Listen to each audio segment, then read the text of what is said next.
this episode of Tripology. It's the only backpacking show where the hosts don't even bother to take their belts off when they're going through airport security. I'm Alun, and I'm here with the ever-decisive Adam. Ever so nice to be back, mate. Thank you everyone for joining us. We really do appreciate it. Wicked show today. We're going to have a little catch up as we normally do. I've been making some decisions on my side. I know you've got some decisions to make on your side. And then we've got rice for breakfast, backed by popular demand. We're going to cover a dish that's very buttery and very chickeny. And then, of course, we've got Tales of a Trip, where we're going to hear from one of you guys. Well, I'm excited to hear your review of chicken with butter on top of it. Very, very nice. One of my old Mancunian favourites. I bet it's a good curry scene up in Manchester. I mean, we have a literal mile of curry stretching all the way off into the distance. Oh, they call it Curry Mile? Sometimes people say that, yep. That's not the morning after. Anyway, it's too early in the episode to do a poo joke. Anyway, we've been making some decisions, haven't we, mate? What's going on your side? Well, I'm just sort of trying to weigh up whether I stay in Siargao. I want to go home for Christmas, basically. At the time of recording this, it's sort of piercing through October with alarming rates. So sort of, I got to go home for Christmas. Do I leave Siargao and try to desperately get some more Philippines in? Or do I make sure I experience everything I want to experience in Siargao before leaving? You know what I'm like? Because there's two schools of thought in there. I'm like, okay, look, you're in the Philippines, you've got rented accommodation, it's really nice, you've got friends, you've got training here, just stay put, and then you like have everything you need, go home for Christmas. Or do you leave? But then once you get on the framework of, I'm going to leave, you're like, I'll go to here in the Philippines, but then Borneo is quite close by, so I'll go to Borneo really quickly. And then, oh God, you're not that far from, do you remember Kuala Lumpur?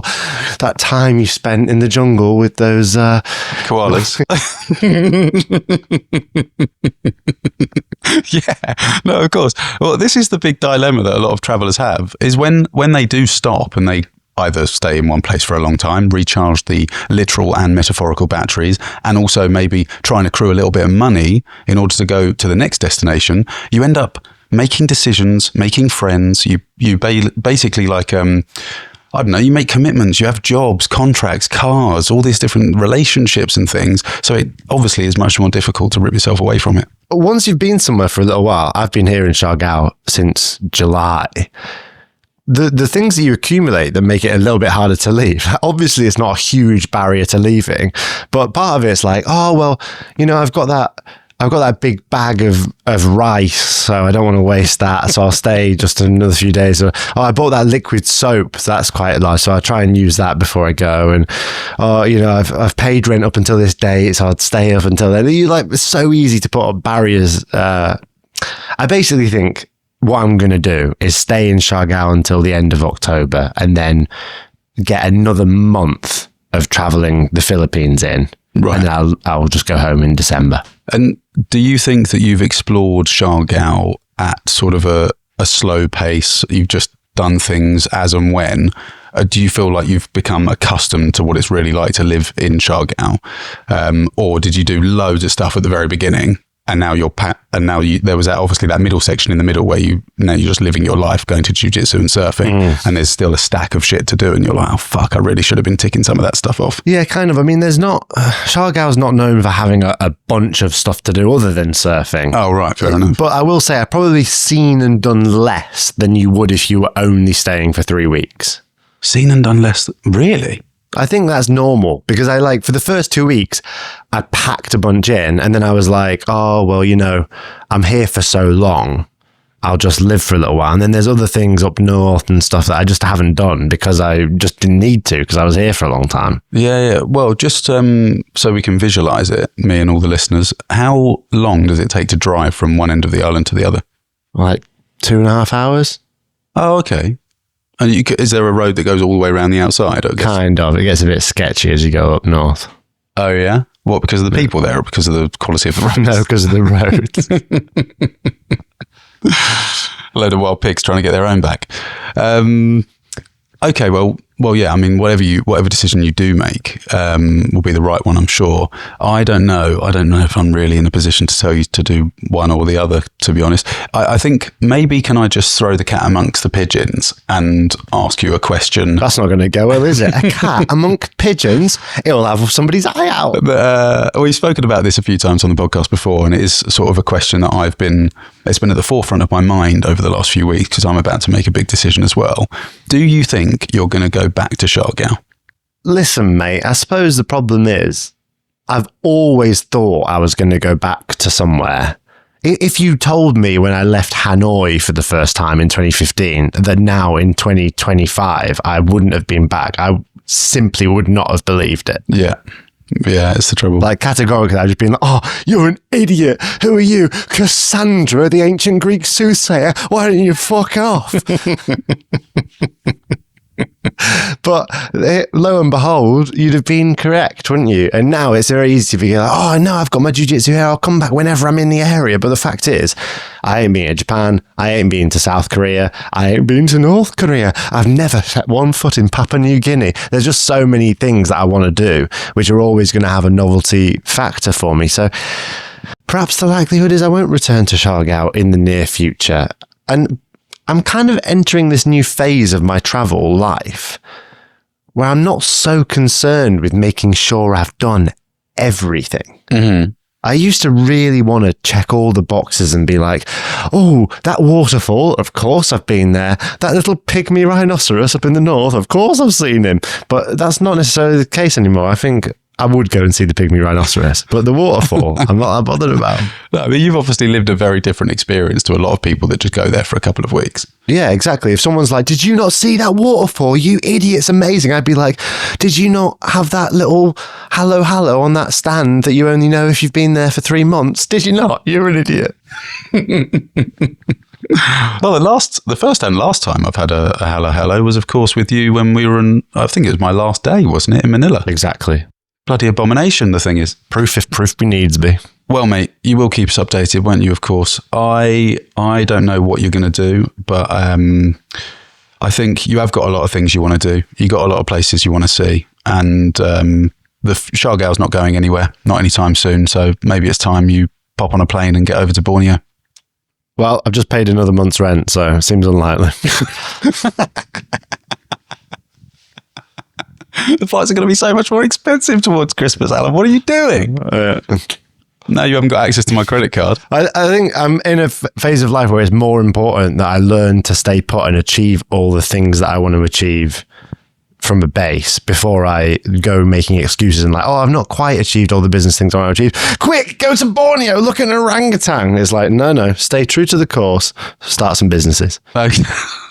Okay, nice. So are we going to see you sort of moving from base to base now? Are you going to be in each location for longer? That's probably the case, yeah.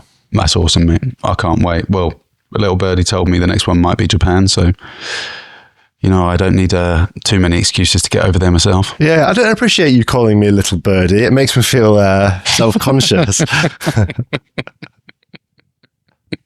Self-conscious. Most of the things I know have been told to me by you, actually. So, everyone in Queenstown thinks I'm so wise. I like it when you do it. You go, a little birdie told me. Oh, did he? About my life. There's a very informative bird that keeps on flying on your windowsill and espousing information that I also have told you just moments before. That bird must be well frustrated. Every time it comes up to you, you're like, oh, I already know. I got it from the horse's mouth. Don't call it that. Yeah, my goodness, mate, I've been making some big decisions myself as well. Tell me about them. Well, I can keep it pretty short and sweet. I've fallen out of love with Queenstown, I think. And I don't really know if I was ever in love with it. I don't know how long I wanted to stay here, but I don't think it's quite the town for me. And it's incredibly difficult to live here and make huge sums of money, as all the other backpackers will tell you. So I've sort of got to that stage where I'm just living here and working to exist here, which isn't that fun.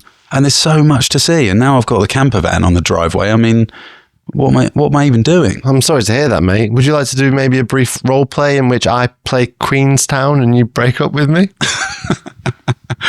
Why not? Why not? Yeah, well, I have to, don't I? They're the rules of improvisation. You just say yes to everything. You go with it. Yeah, Adam, it's been so nice to have you inside of me. And you've been such an excellent inhabitant. And I'm just glad you're having a lovely time here.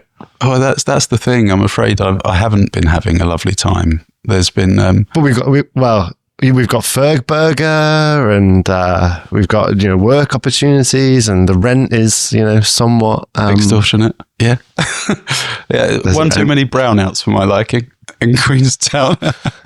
Problem with this relationship. Yeah, but you've got a self-contained van that can store up to 24 litres of human shit. So, well, I mean, I just think the time's come. I think the relationship's run its course. I did think that, obviously at the beginning there was that initial attraction there. I was very fond of you. You said all the right things. But now after getting to know you, I've actually seen that it's all sort of surface level and there's not really much to you at all, apart from a few bells and whistles. Okay, it's getting a bit real for me in this role play. Hold on. Are you from Belize? Oh God, there'll be some long-time listeners who will like that reference. But no, in all seriousness, mate, it's a good place to have some fun if you've got eye-watering sums of cash to blow, because there are some wonderful things to do around Queenstown to use it as a base. I really do mean that. I mean, there is a lot of stuff to do here and it is fantastic. But if you're going to live and work here, in order to try and generate any sort of money to then propel yourself off into doing some really exciting stuff, then it does get a little bit difficult. There's a cool community of people here, but I have found, actually, I'm going to go on record saying this, the backpackers I've come across, which are, I don't know, I would say quite significant in terms of size, we're talking in the hundreds for sure, they tend to be people that either came here once upon a time on a working holiday visa and just stayed, and they've been here for 10 years, or they're people that are very new to travel and then have just arrived here and haven't gone and done anything else just yet. So very rarely do you come across someone who's been on the road non-stop, backpacking through like Central Asia or any of this sort of stuff in Queenstown. It tends to be one of the two groups I mentioned from my experience. Well, I personally never understood the appeal of Queenstown. I was surprised when you told me that you're going to be living there. So it's no great news to me or a shock. If anything, I'm rather happy for you for just sort of seeing it for what it is and choosing to leave. And I'm very excited to, again, I'm desperate to hear about your adventures in that van. So please make use of it and get inside it. That'll be it, mate. So you know what comes next. It's going to be the dismantling of another life and moving on to the next one. Your own, and this time, I hope, after the legal complications. A little birdie told me that was all being swept under the carpet. Oh yeah. No, my own life, of course. Yeah, everything's got to get sold. I've got to get all the money out of the bank accounts. I've got to quit all the jobs. I've got to, all the stuff. You become an expert at this sort of thing. What people think is going to take 6 months, including all of the difficult goodbyes, usually takes a matter of days. There you go. Well, I'm excited. At least one of us will be doing some hectic kind of travel. So I'm excited to hear about that. You know me though, mate, whenever I think about travel, whenever I think about getting on the road, dismantling a life and just moving about, it makes me ever so hungry. I'm glad you said that, mate, because I'm absolutely starving. It's rice for breakfast. Rice for breakfast? You can't have rice for breakfast. Here it is, mate. It's the latest edition of Rice for Breakfast. Have you missed it? I have missed it because oftentimes when I'm eating eggs for breakfast, I think, what an idiot. Are you still doing the eggs your way or my way now? No, but I do think about the way you cook eggs often and it makes me feel sick. But how many people have you met that have had your eggs that have said they're the best eggs they've ever had? Well, this is... Yeah, because I wanted to tell you this. Cause I'm going to use this. You're just going to shut the argument down. Yeah, I am, because I think it's a hollow compliment to get.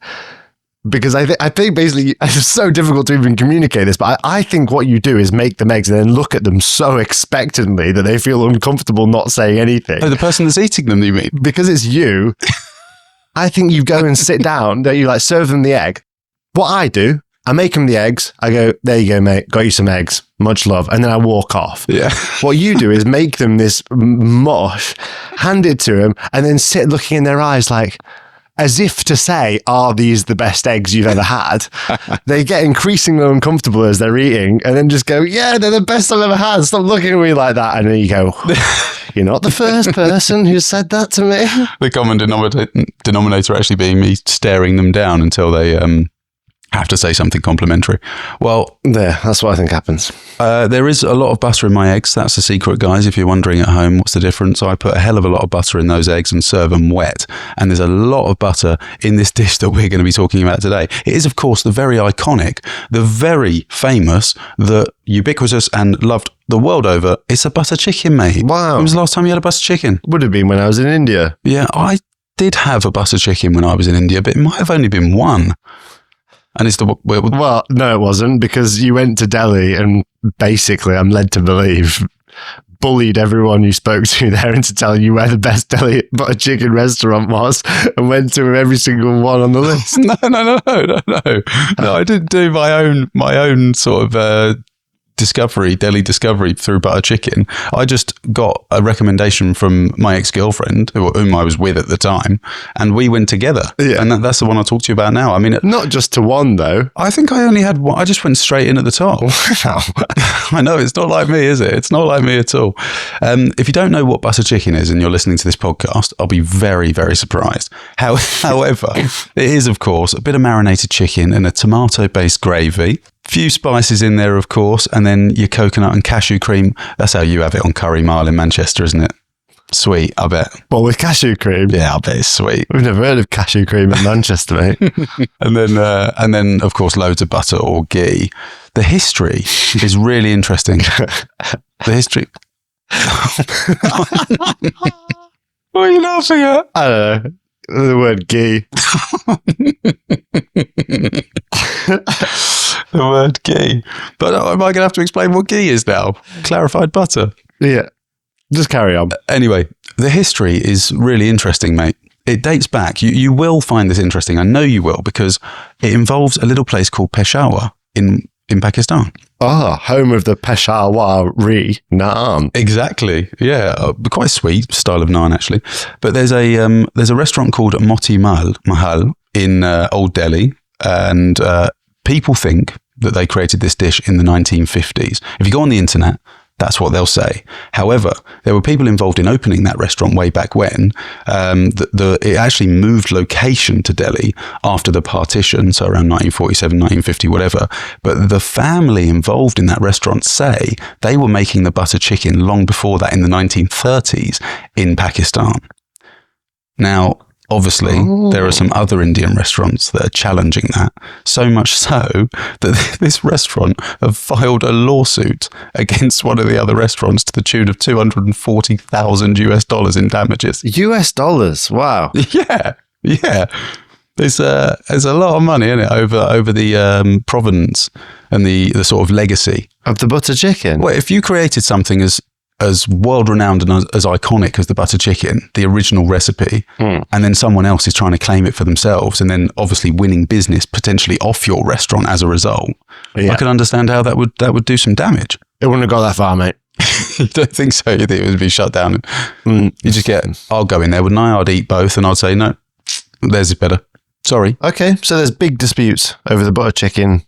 Yeah. Etymology. Big disputes, but how interesting that it maybe comes from Pakistan as well, because we didn't have anything like that over in Pakistan from memory. I didn't see a chicken in, but I mean, I could believe that the buttered lamb came from Pakistan. I think you can have it. But yeah, I mean, the best butter chicken that I've ever had in my life was in Delhi. It was in a restaurant called Gulati. I will put the description and in the description I'll put obviously the notes and the location, that sort of stuff, if you happen to be in India, in Delhi, and you want a butter chicken. But honestly, the one I had was nothing like any butter chicken I've ever had. In a bad way?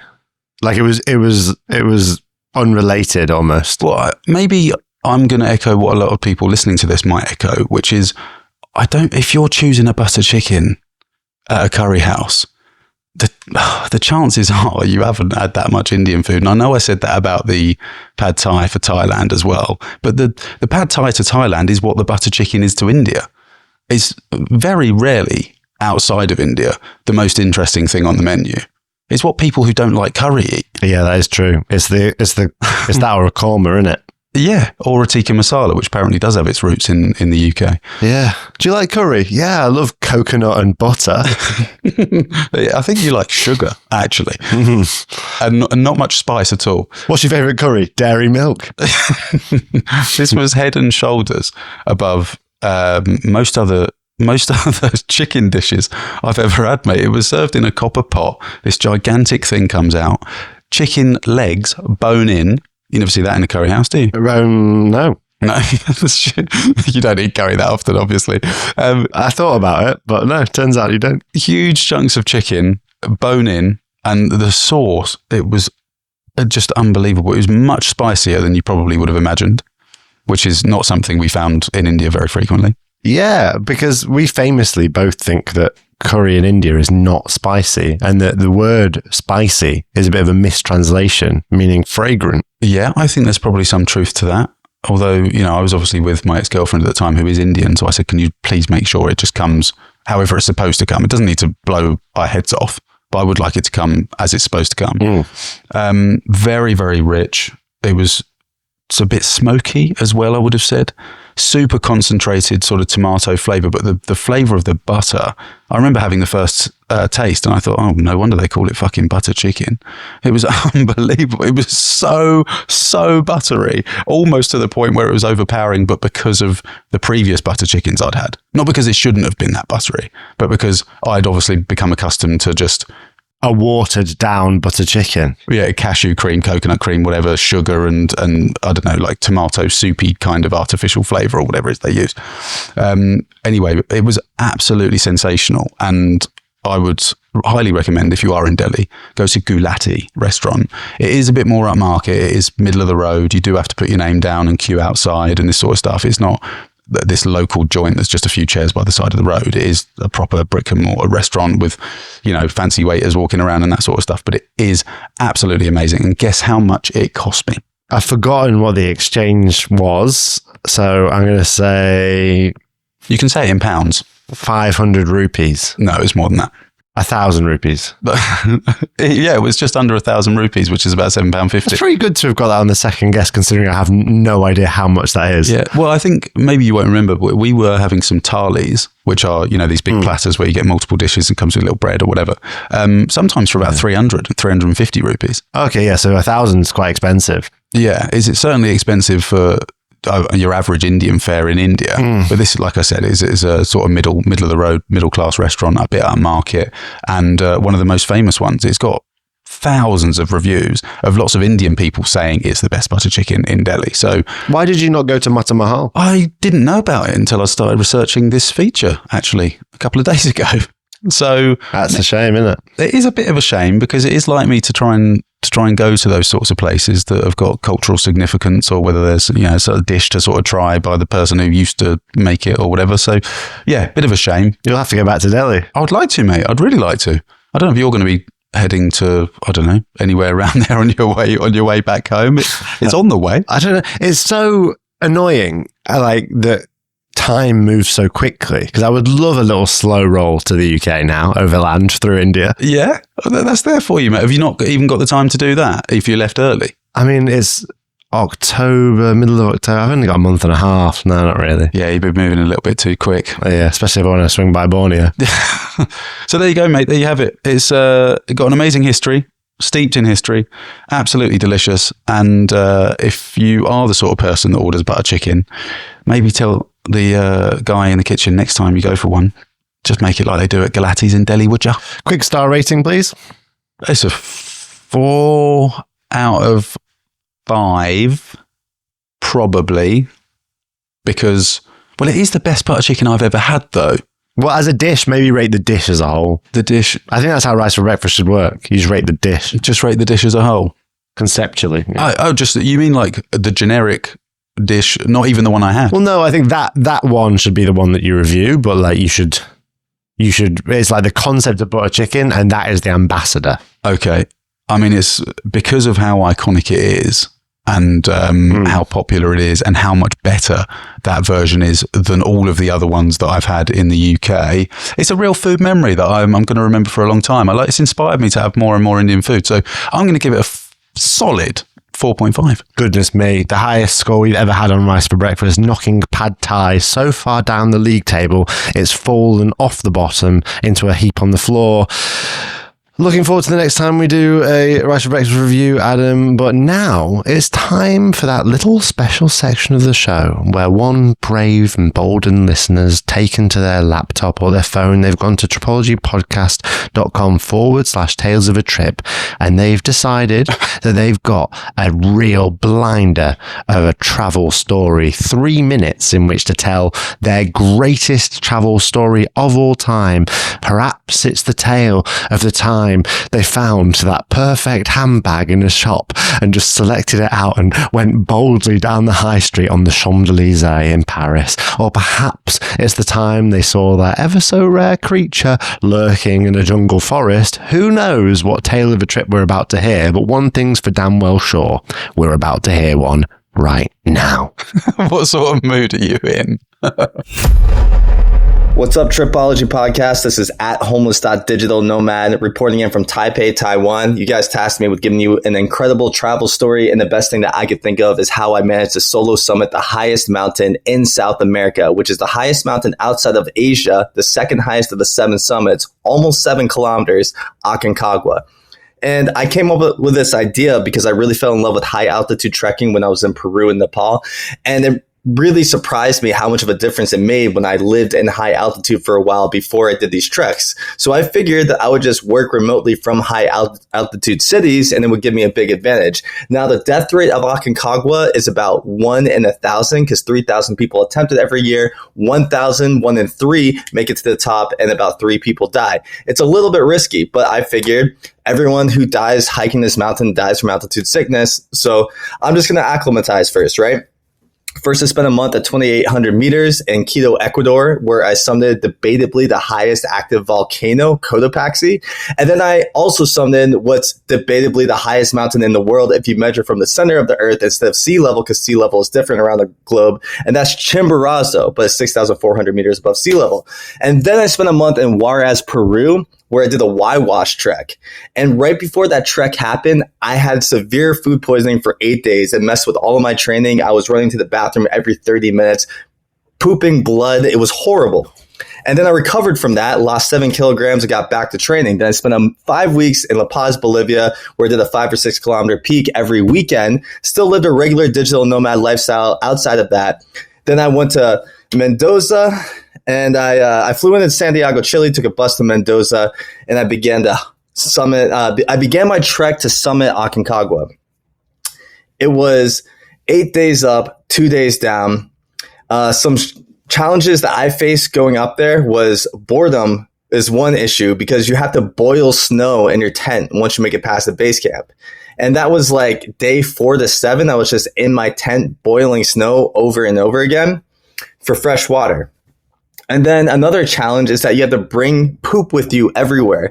And literally, like, ever since I reached 3,600 meters, La Paz, Bolivia, I had nonstop diarrhea for like 6 weeks. And it was just a bag of diarrhea. One time I broke it and like fucking diarrhea just oozed outside the bag. And then I had to embarrassingly just go to a tour group and be like, hey, can I borrow a bag? Necesito bago. Sorry, guys. Anyways, I made it to the top and I actually spent an hour at the top, which is incredibly unhealthy for you. But I felt no headache. And then when I made it back down, they actually reported me as missing because it took me 18 hours to hike the mountain. But then they realized I wasn't missing and that was okay. It was all Gucci. But yeah, highest mountain in South America. That was an adventure. Oh, wow. What a... My goodness. What a tale. Loved it, man. From zipping around, acclimatizing to altitude to scatological chaos atop a mountain. What an interesting story. I'm almost lost for words. I absolutely loved it. The energy, the language used, the fast pace. We have, of course, met him. We met him in Pakistan. He was lovingly referred to as Shorts Man. If you haven't listened to that episode, go back and check it out. And I do remember him being fantastic at hiking in the sense that he was not messing around at all. I mean, he was pacey, wasn't he? You were surprised at how quickly he did the Everest region. Yeah, he certainly zoomed round that Everest region from what he described. If you thought that was a compelling voice message, go and scroll through Tripology history and find the episode called "Is Fairy Meadows Worth the Hype?" That person you just heard speak is the guy with the incredibly short shorts who we really go on and on about in that episode. Yes. Yeah, incredibly fast hiker. Very, very interesting. Have you had much experience with altitude sickness? From memory, I don't think you have. With altitude sickness, I felt at the very top of Petundus, I was feeling pretty rough. Certainly the morning after I think we ascended, 2,500 meters in one day, something like that. It was a bit too quick. But you've never like thrown up or had any severe symptoms? No, but I think just because I haven't been at altitude like that for long enough, maybe it does worry me because I'm so inspired to hike the Everest region, and because, meeting Joey and stuff, I know all the cool stuff that he gets up to, and I just think, is it a case of you being susceptible or prone to it or not? No, I think anyone can get it. I think that women get it slightly worse than men. And I think that it just hits you, doesn't it? I've had it a couple of times, was sick in when I was hiking the Everest region, although very briefly, and was sick a little bit in Acatenango in Guatemala. So I know the feeling. Can be dangerous. I mean, you've not been to South America, so that's probably one of the reasons why you've not experienced it. La Paz, of course, in Bolivia, the capital city, highest altitude capital in the world. And even if you just fly in there, it's rough. Oh, really? So even just visiting the city, some people suffer from altitude sickness? I mean, La Paz is high. It's like 3,000 meters. Oh my goodness, wow. I mean, what a guy to be around though, Joey. I mean, he's got a wicked story, and the way he tells it as well is so funny. I can imagine him bowling around just doing his own thing, because we kind of met him. Do you understand what I mean when I say this? And Joey, if you're listening, I do still feel this way. He's the sort of person that if you met them traveling, you'd end up forming a group with them. Like I thought he was going to like join us two and we were going to be a little trio, but he's like doing his own thing. He's off on his own. Yeah. Do you know what I mean? He's so sort of decided, and you got to love it. You got to love it. It's great stuff. Yeah, he has all sort of unusual tattoos and sort of a vibe about him, a very go your own way vibe. And I do want to take the opportunity to say this. He's such a wonderful example of a content creator who's he's very talented, and he flies a drone, and he puts great reels together, and they're very aesthetic. They're the sort of things that you see all over Instagram. He puts so much work in, and I think his views are in the millions sometimes. He's putting great content out there and maybe not getting the recognition he deserves. So go and support him. He's doing some fantastic stuff. I'm a big fan of what he's doing. Yeah, go and check him out at homeless.digitalnomad on Instagram. Very nice to see his reels, and we're excited to see what else you come out with in the future, Joey. It's all very good stuff. Now though, Adam, I'm afraid we're simply running out of time, so we're going to have to blast off to the Patreon section, as the Lost and Found happens after the theme music ends for those that choose to pay for it, and we'll see everyone else next week. We'll see you there. Bye.